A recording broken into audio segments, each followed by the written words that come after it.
This is the city of Yekaterinburg. It is 1,420 kilometers east of Moscow, roughly 5,070 kilometers west of Vladivostok, and the nearest neighboring country is Kazakhstan, roughly 350 kilometers south. Situated in the Sverdlovsk Oblast, just east of the Ural Mountains, Yekaterinburg sits right next to the official boundary where European Russia ends and Asian Russia begins. With a population of roughly 1.5 million residents, Yekaterinburg is the fourth largest city in Russia, the second largest in Siberia, and the largest in the Ural Federal District, as well as one of the main cultural and industrial centers of Russia. It has contributed significantly to the development of modern Europe and major events in world history. So how was this city founded? What historic significance does it have? And what is it like living there? Let's find out. Before the reforms of Peter the Great that focused on modernizing Russia and turning it into a European nation, Russia did not devote much time deciding where Europe ended and Asia began. In the minds of the Russians, there was no separation. Russia was Russia from east to west. Then in 1720, Peter the Great gave orders to construct a large industrial town in the Urals to gather the region's mineral wealth. This town eventually turned into the city of Yekaterinburg. And besides the Ural Mountains themselves, it was this city that was to define the boundaries between east and west.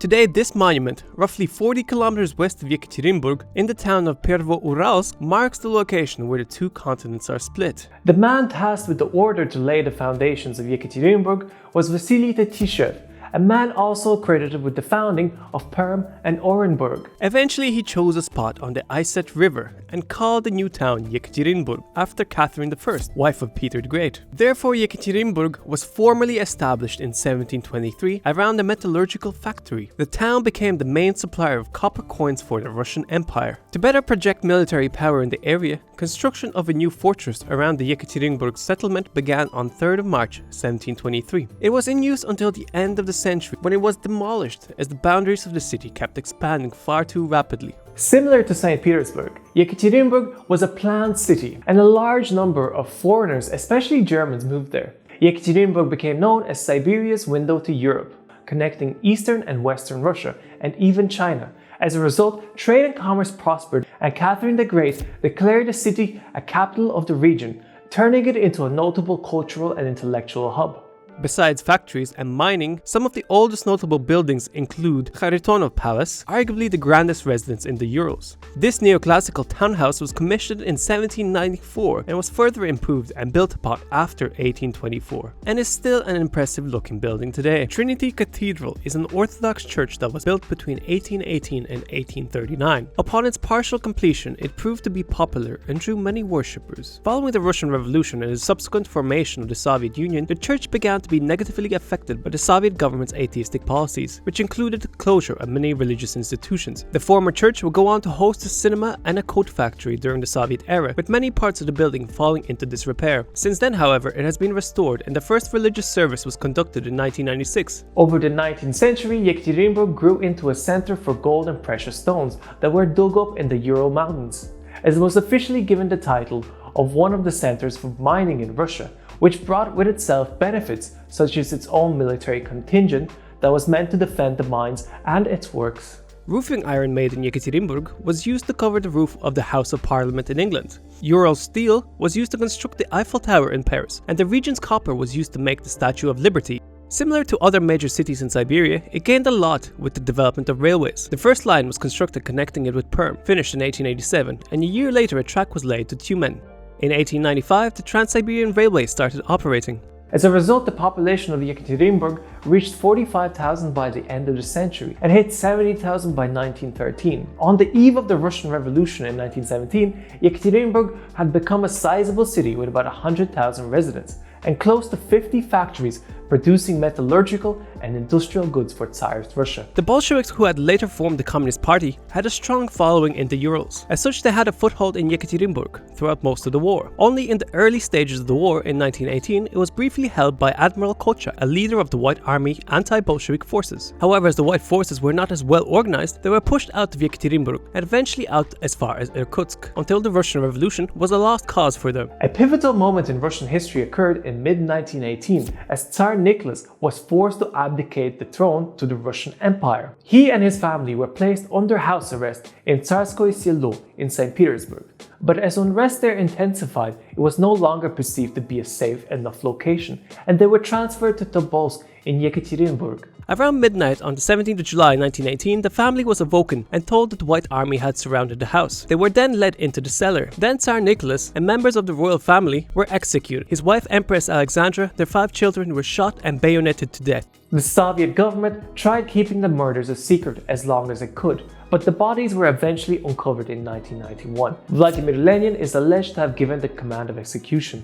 It is theorized that the command was given to prevent the possibility of the Tsar's family from being rescued by the White Army, which was nearby. To this day, possibly the most visited tourist attraction in Yekaterinburg is the location where the executions took place. Church on Blood, Khram na Krovye, which was completed in 2003, was erected as a memorial to the family near the location of the executions. In 1924, a year after the conclusion of the Russian Revolution, Yekaterinburg was renamed to Sverdlovsk after Yakov Sverdlov, a famous Bolshevik from the Urals. He is sometimes regarded as the first head of state of the Soviet Union. Having acquired a new name, Yekaterinburg kept growing throughout the early 20th century, becoming a vital industrial center, especially for the creation of tanks and munitions during the Second World War, as over 700 factories and state technical institutions relocated to the area from Western Russia in efforts to maintain production during World War II. As such, the whole Ural region basically became Russia's war factory, keeping the nation in the war, manufacturing much needed supplies that eventually, through sheer manpower and the industriousness of the Soviet regime, provided the necessary means to overcome the German advance. As a result, going into the Cold War, there were many factories in the area specializing in anti-aircraft guns, artillery units, and anti-aircraft rocket systems. Relics of this time are scattered throughout the city. Missiles and fighter planes are proudly on display in public places. Just outside Yekaterinburg, there's also the Military Technology Museum, which has one of the biggest military vehicle collections in the world that is still expanding. About a third of Sverdlov's population was employed in the military-industrial complex, and for many decades it was a closed city, meaning that no foreigners were allowed to go there, and even Russian citizens needed permits.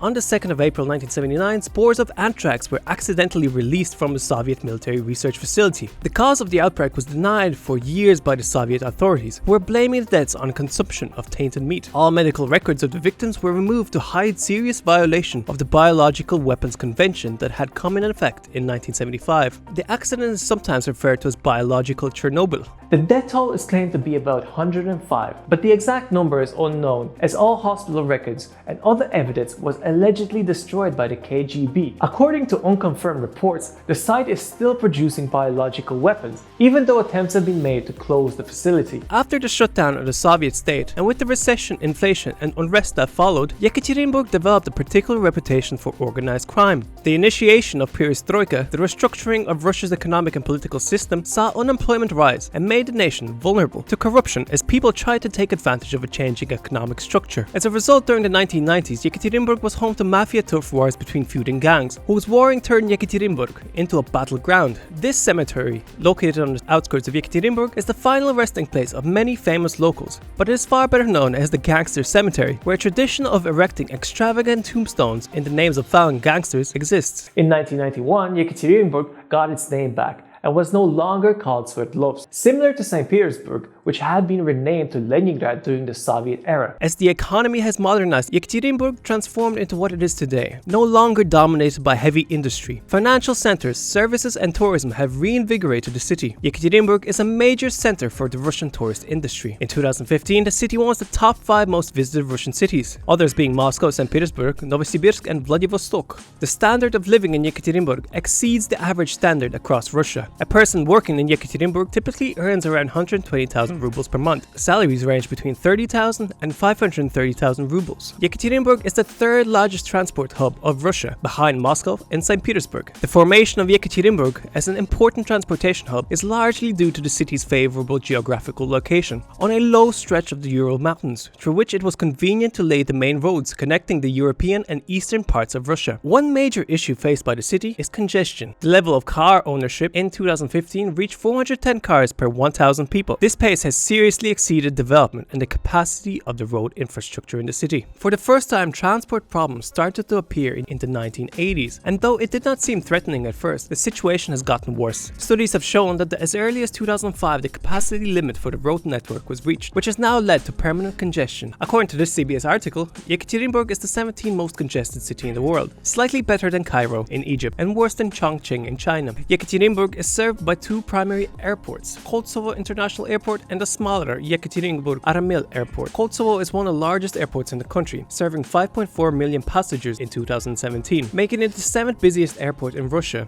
The ISET Tower became the tallest structure of Yekaterinburg on the 24th of March 2018, but the unfinished TV tower nearby was demolished as part of the city's beautification program in preparation for 2018 FIFA World Cup. It was also the tallest building outside Moscow until it was surpassed by the Lakhta Center in St. Petersburg, which is currently the tallest building in Europe. According to Skyscraper Central, Yekaterinburg is the 159th tallest city in the world, 13th tallest in Europe, and 2nd tallest in Russia.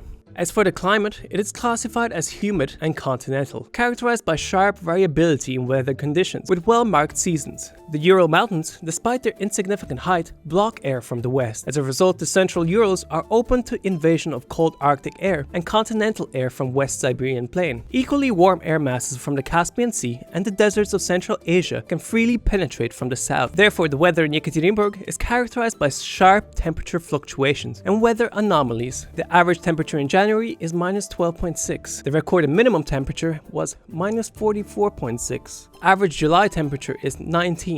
The recorded maximum temperature recorded was 38.8, meaning that summers can be just as brutal as winters in this part of the world. To sum it up, Yekaterinburg is one of the most progressive modern cities in Russia, but its strategic geographic location is bound to have a bright future. And aside from some of the worst traffic congestion in the world and some hard weather, it is a good place to live. Check out this map of Yekaterinburg. You can have it as a print or screensaver by purchasing it from geoperspective.org. Your support will be greatly appreciated and will guarantee the production of more videos like these. Alternatively, you may also go to my Patreon, where I will also be posting free maps for my subscribers.